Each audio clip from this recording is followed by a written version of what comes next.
Hey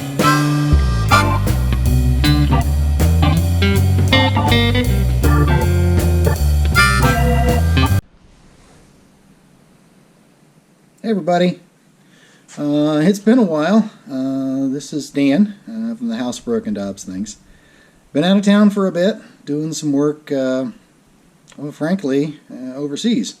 So, taking a lot of time doing that, but it's cold in Michigan. This is right before Christmas in 2019. It's about 35 degrees outside today. It's not too bad. But I was working on, a Volvo. My 2002 S60, I wound up having the blower motor problem, and from the blower motor problem in Michigan, you really need that blower motor. So I had to get another one, and while I was taking the other one apart, I couldn't help but do a little bit of root cause analysis, and I'll go into those things. There's another great, actually a couple of great, really good videos out there about how to R&R the blower motor on the S60. It's not real bad, it just takes a few things. However, what I wanted to get into in this one was maybe why mine had a problem. There was no warning up front. It never had a problem. But right after I got back from my overseas trip, okay, it was India, and I tried it, pulled out of the drive one morning, car fired right up. I was so proud, everything's going great. And it's like, the blower motor's not running. Isn't that odd? It was 17 degrees that morning. I noticed right away. So, brought it back up, parked it, took one of the other trusty Volvos. In that case, it was the 850 wagon, trusty old 850.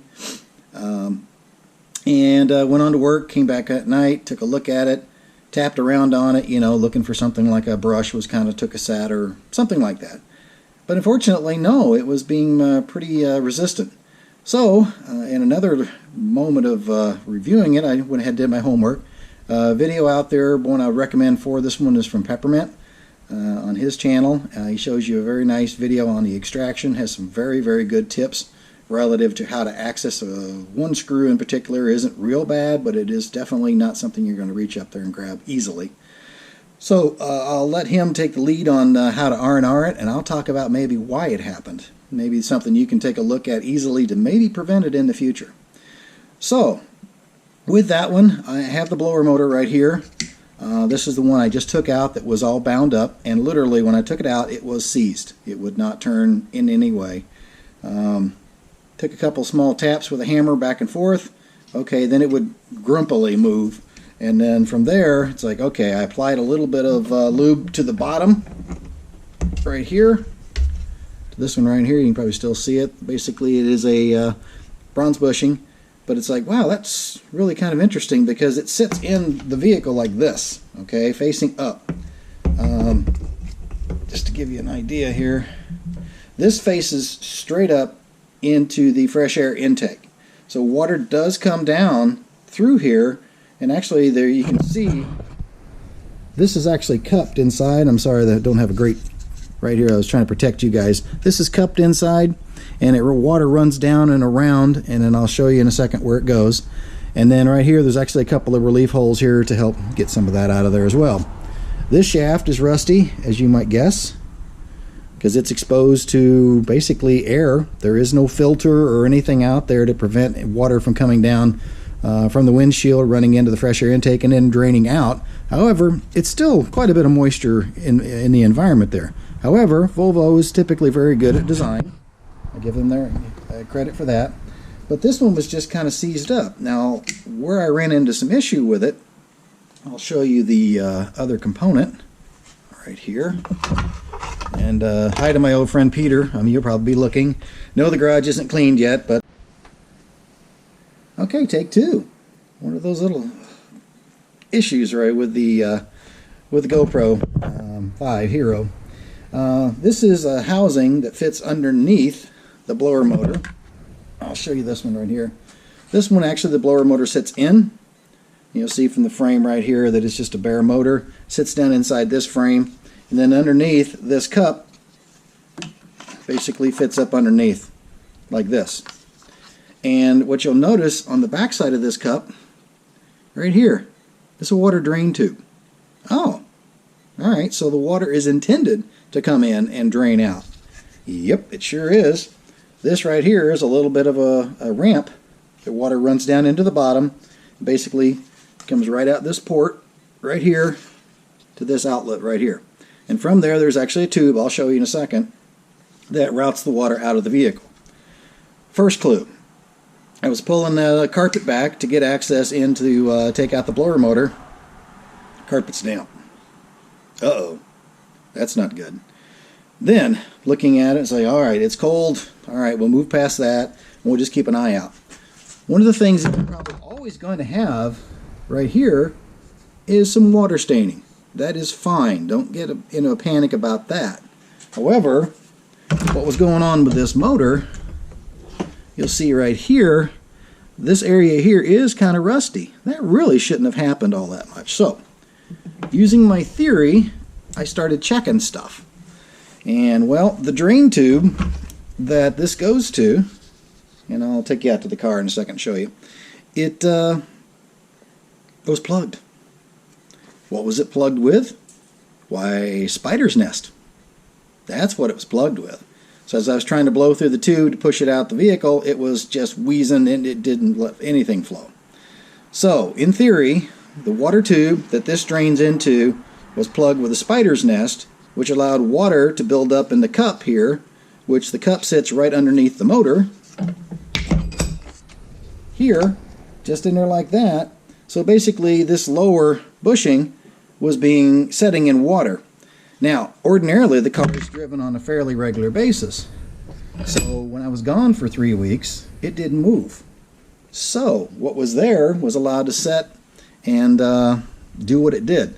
The top bushing doesn't seem to be bound up, and again, this won't spin freely because it's got brushes pushing against it, but I can tell you right now, after just a couple of minutes, with just a few drops of some penetrant, and then the next one with a little bit of tranny fluid, it spins just like the new one does. So I have a new motor in there, but I have this one here, and I'm perfectly confident it would be absolutely fine going forward no matter how long I wanted to do it. So in the face of that, no problem. So I'm using my jump pack here for power on that one, so that's why you can see it. Who knows, it might actually get repurposed into the garage for some other things. They put out a ton of air. Your BTUs in your car is almost as high as a good heavy-duty wall unit in a house, so they have to defend against a lot of things. You've got glass, outside environment, you're not insulated well at all, so go from there. Okay. Let's take this out to the car. All right? I'll bring you right back. Okay. 2002 Volvo S60. Nothing's bad going on. The carpet's in place. I'm going to kind of show you what I ran into. So let me get this trim piece off, and then I'll pull the carpet back and I'll show you exactly what to look for. Okay. Just taken off the side trim panel right here, and then pulled the carpet back. It pulls right back. It's very well done. This is a little damp from the issue that I had. The thing I'll show you right here is you'll notice this piece right here. Let me get that in a little bit better light. Okay, probably shows it better now. All right, right here, and if you follow that tube right over, it goes to the back of the blower motor. Let me get underneath there and show it to you. This tube right here, it goes right into the blower motor. So you take that right off. Okay. So now we have the tube, and flows freely. Mine was packed full of spider's nest, and it would not flow. So this is the drain for the water. So if it can't drain down this tube, it pushed water up into that cup that I showed you a few moments ago, and it basically held the water against that lower bushing. Let me get the cup out. I'll bring you. Okay, so going back into this one, the cup sits in there something like this. Okay, here's the hose connection right here. There we go. And from there, this tube fits on there. Mine was restricted. All I had to do to clean it, if you pull this tube right here, take it right off the motor, pull that right back. All right, there's a port right here, which all I had to do was reach up and clean that out. You can probably see just a little residual. I didn't want to clean it all the way out. Let's see here.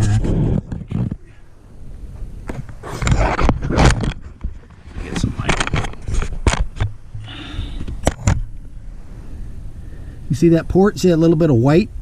That was a spider's nest that was sitting down in there, causing the restriction. So, all I had to do was clean that out. Think about it for a while. Why would that thing be so... Because it went, and like I said, never had an issue with this before. Everything was fine. All of a sudden, it seized up. So I think from the daily use that I had it, or near daily use, I kept it moving, and it was free up enough. It wasn't actually going to live long, but it was there. So to put this back on again, this sits right over the top of it.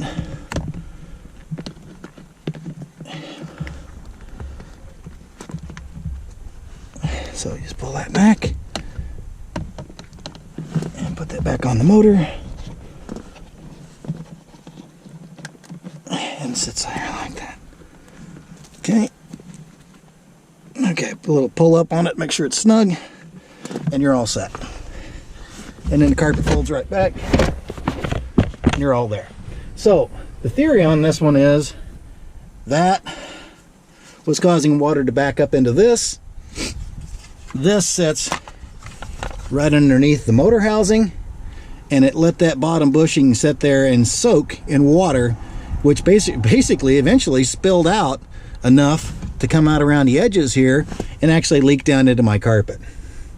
So maybe it's a different water leak, I don't know, but because that was plug solid, I feel I've got a pretty good analysis of at least mine. It may not be yours, but at least it happened on mine. So clean that out. And even while you're there, this piece comes off pretty easily. There's only one bolt. This was broke before I got it. I think it's right up here. You take that out, and this little plastic housing comes down off. It sits on there like this. And there's a clip here. And there's a clip on the back side. You can see it right here. That's all that holds that in there besides the one screw. And the one screw is straight up, and it is definitely not hard to get to.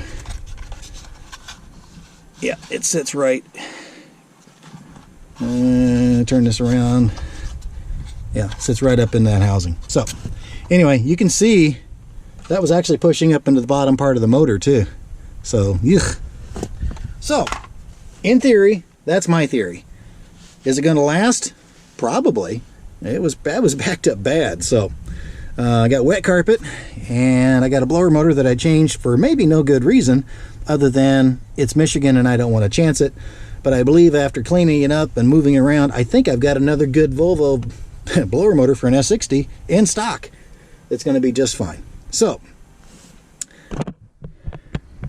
this is Dan from the House of Rook and Dobbs things saying thank you, and I'm sorry it's been a while. I have been busy, and I'll definitely get more videos out as this winter progresses. Summer was really busy. You know the story from the previous videos. Anyway, from there I have another segment I'm going to put in this one. A very long belated thank you, series of thank yous to a lot of really cool people, and I'll add those to the videos and we'll get this uploaded. All right, thank you, and I appreciate your watching, and if you tend to like some of this, then think about subscribing if it's what you want to do. All right, thank you. Have a great day.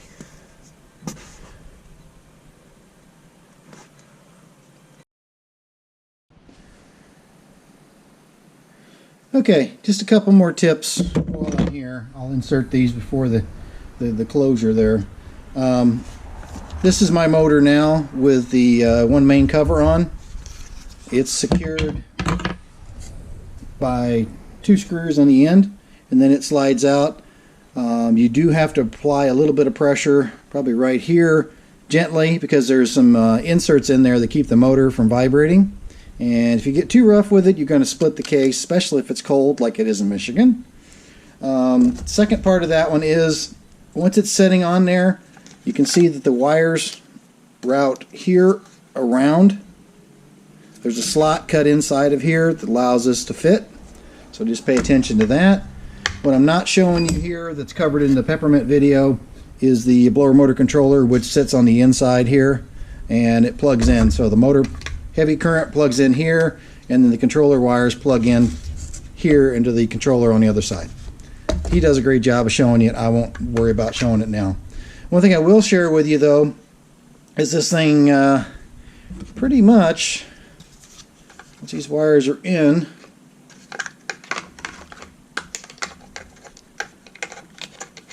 like that, and then this cap sits over the top of it. I'll give you a top view here.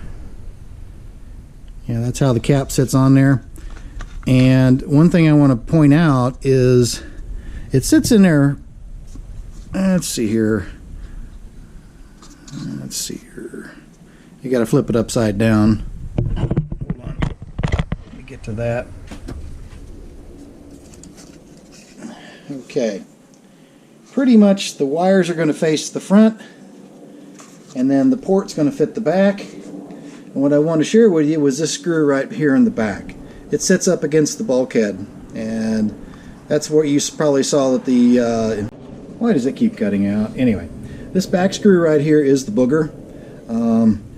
You have to trim the floor insulation. That's the heavy rubberish style stuff on the floor. I did one slit, basically just folded it over. But I wanted to talk about this one just for a second, because some folks who don't have a lot of experience with this may not know what to do in the case of one of those. But this one here is the one I was talking about. It sits in the back, way in the back, and what I use to get it, because it doesn't have a lot of access, is this little kit here. You'll see them available from Gear Wrench and a few other places. But what it has that's nice is a small ratchet that has a little bit of an offset, and your T25, which all of these screws are, frankly every screw in this whole repair was a T25. Thank you, Volvo, for not changing everything. So it sits in there with the bit. It's very short, and you're able to come in from this angle. Again, you're inverted, but you're able to get to this screw here, and this is a ratchet, so you can actually install and remove it. So that's what I used. You could do something else, but those kits are around 10 or 15, 20 bucks sometimes on Amazon. There's another one that's done by Gear Wrench you may prefer. Cobalt is a house brand here in the US for Lowe's. But I just wanted to share that with you, that was what I used, and the rest of them are fairly easy to get to. And again, they're all T25s. And again, this snaps on when it's in position. Okay. And again, it's cold here in the winter in Michigan, and plastic doesn't live well when it's cold. You'll see some marks made in anger. Not really. They're just when I take the screwdriver and I pry, sometimes it doesn't like it when it's cold. It gets really brittle. So from that's how the unit sits inside the vehicle, and that's the one screw and how I got to it. You'll hear a lot of varying stories about how difficult it is. Not really, if you've got the right stuff. The rest of them I did with just a T25 nut driver. This is a Tecton brand. If you find them out, I know it's a Chinese brand. We have them floating around here in the US. They're actually pretty nice. So most of the rest of these I was able to get to with just the straight nut driver. This one's a little bit extra long than a normal one, but it did work really nice. The one in the back is the one I couldn't get. Actually be this guy because it's upside down. Okay, so I want to share that with you. The glove box and everything that comes out, again, is a T25, so that's magnificent. If you don't have to keep changing sockets and going left, right, and center, it's great. And a lot of that stuff I went ahead and took out with my Milwaukee to take everything apart. And oh yeah, that was one thing I was able to do. Once I got it all apart, everything was tight, I was able to take the Milwaukee here and take a T25 bit and actually reach in and wedge this into the back. Not everybody has these, that's fine. I'll just mention it if you do. It actually did fit. Again, that's a Milwaukee M12 right angle drill, and it didn't require a lot of torque. The other thing I'll mention is you do need to get these all in there, because this has a ridge around it. You make sure that this is actually seated inside. There's a raised lip on the evaporator case, and you need to get this centered in there, and away you go. Other than that, you'll have probably no issues. Now, going back to the whole dragging issue, one of the things a lot of folks have failures with the blower controller, and if you have a significant amount more mechanical drag on this one, that's going to load the circuit a lot harder. That's probably going to lead to premature failure of the blower controller. So, if you're bringing this down, because you have to actually strangely pull the blower motor to do the blower motor controller, you might want to check everything that I mentioned and go ahead and lubricate the bushings on there. I don't think it really matters a whole lot what you use. I prefer tranny fluid on a lot of stuff because it's light and it doesn't draw moisture, and it's cheap. I'm cheap.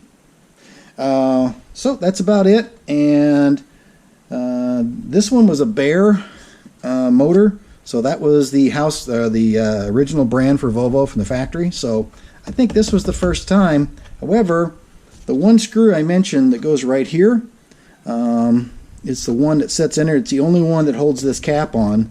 It was rusted out. It sheared off. So it was already broken off. The tab was broken. I don't know what that was from, but it was rusted and it just snapped right off. So I took a drill and went ahead and punched another hole and ran a screw in there. So that I want to make sure that this cap here, which does come off, was able to go back on there solidly. So I didn't want to mess around with anything like that. And it's also a great time to, when you're doing this, your glove box, you have the shock absorber on the glove box, which basically gives you that nice smooth, slow release. It might not be a bad time to take a look at that. If it's broken, you may not know it. Reach up in there and you'll actually be able to change it out while you're doing all of this, because it was easier to get the glove box out. I don't think you have to, but it was basically, another 10 minutes of getting that in and out, and I was able to lay down in there fairly easily. The only other thing I'll mention is, what was that thought? Uh-oh, having a 50s moment. Yeah, that and that. So yeah, other than that, I think it was a pretty good job. There was a talk about clearance, getting the blower motor down out of the evaporator case. I did not have that problem by getting the carpet out of the way. It basically dropped, and I just moved it just a little bit, and it just fell right out. So some of the other Volvo models, XC90s and those kind of things that are P2, they may actually require something like that, like loosening the dash on that one corner. And I'll go from there. Also, just because I know Vernon will be watching, this is a spider's nest that I was able to get and scavenge back out of there. So this is almost waterproof. That was in the tube here, going down into the body where the water is supposed to path out. This was what was plugging it. So that may not be a phenomena in other places in the world, but it was certainly in mine. All right, and thanks. And then we'll wrap this up on another shot. And I appreciate you watching. Thank you.